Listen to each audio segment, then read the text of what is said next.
తిరుమల శ్రీవారి వైకుంఠ ద్వార దర్శనం టికెట్ల కోసం భక్తులు భారీగా నమోదు చేసుకుంటున్నారు. 10 రోజుల పాటు నిర్వహించున్న వైకుంఠ ద్వార ప్రవేశానికి తొలి 3 రోజుల పాటు ఎలక్ట్రానిక్ డిప్ విధానంలో టీటీడీ దర్శన టోకెన్లు కేటాయించనుంది.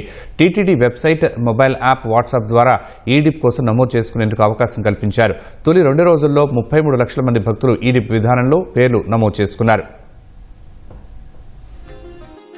తిరుమల శ్రీవారి వైకుంఠ ద్వార దర్శనంలో సామాన్య భక్తులకు అధిక ప్రాధాన్యతనిస్తూ టీటీడీ చేపట్టిన చర్యలకు భక్తుల నుంచి విశేష స్పందన లభిస్తోంది. డిసెంబర్ 30 నుంచి జనవరి 8 వరకు నిర్వహించనున్న 10 రోజుల వైకుంఠ ద్వార దర్శనాల్లో సామాన్య భక్తులకు ప్రాధాన్యమిచ్చేలా టీటీడీ చర్యలు చేపట్టింది. గతంలో తిరుపతిలో ప్రత్యేక కేంద్రాలు ఏర్పాటు చేసి టోకెన్ల జారీ విధానంతో అవాంఛనీయ సంఘటనలు చోటు చేసుకున్న నేపథ్యంలో సాంకేతిక పరిజ్ఞానాన్ని వినియోగిస్తోంది. ఇందులో భాగంగా డిసెంబర్ 30, 31, జనవరి 1 దర్శనాలకు ఎలక్ట్రానిక్ డిప్ విధానంలో ఉచిత దర్శన టోకెన్లు కేటాయించనున్నారు. జనవరి 2 నుంచి 8 వరకు వైకుంఠం క్యూ కాంప్లెక్స్ 2 ద్వారా నేరుగా సర్వదర్శనం అమలు చేయనున్నారు. తీతీదే వెబ్సైట్ తో పాటు మొబైల్ యాప్, వాట్సాప్ ద్వారా నమోదు చేసుకునేలా వీలు కల్పించారు. ఒక ట్రాన్సాక్షన్ ద్వారా 4 కుటుంబ సభ్యులకు నమోదు చేసుకునే అవకాశం ఉంది. తెలుగు, తమిళం, కన్నడ, హిందీ, ఆంగ్ల భాషల్లో రిజిస్ట్రేషన్ చేసుకునేలా సాఫ్ట్వేర్ రూపొందించారు. 5 రోజుల పాటు ఈ డిప్ నమోదుకు అవకాశం ఉండగా తొలి 2 రోజుల్లో దాదాపు 33 లక్షల మంది భక్తులు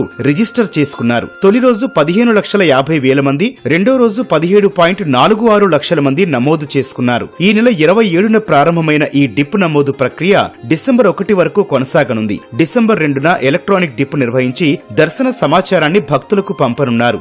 జనవరి 2 నుంచి 8 వరకు సర్వదర్శనానికొచ్చే భక్తులకు ఎలాంటి టోకెన్లు లేకుండా వైకుంఠం క్యూ కాంప్లెక్స్ ద్వారా దర్శనానికి అనుమతించనున్నారు. మరోవైపు 300 రూపాయల ప్రత్యేక ప్రవేశ దర్శన టికెట్లు, రోజుకు 15,000 చొప్పున ఆన్లైన్ ద్వారా శ్రీవాణి దర్శన టికెట్లు రోజుకు 1000 చొప్పున కేటాయించనున్నారు. డిసెంబర్ 5 ఉదయం 10 గంటలకు శ్రీవాణి, మధ్యాహ్నం 3 గంటలకు 300 రూపాయల ప్రత్యేక ప్రవేశ దర్శనం టికెట్లు ఆన్లైన్ లో మాత్రమే విడుదల చేయనున్నారు. జనవరి 6, 7, 8 తేదీల్లో స్థానికులకు దర్శనం కల్పించేందుకు చర్యలు చేపట్టారు. తిరుపతి, చంద్రగిరి, రేణిగుంట వాసులకు రోజుకు 4,500, తిరుమల వాసులకు 500 దర్శన టోకెన్లను డిసెంబర్ 10న విడుదల చేయనున్నారు. వైకుంఠ ద్వార దర్శనాల సందర్భంగా సామాన్య భక్తులకు ప్రాధాన్యతనిస్తూ శ్రీవారి ఆలయంలో ఆర్జిత సేవలను ఏకాంతంగా నిర్వహిస్తుండగా సిఫార్సు లేఖల ద్వారా బ్రేక్ దర్శనాలు రద్దు చేశారు.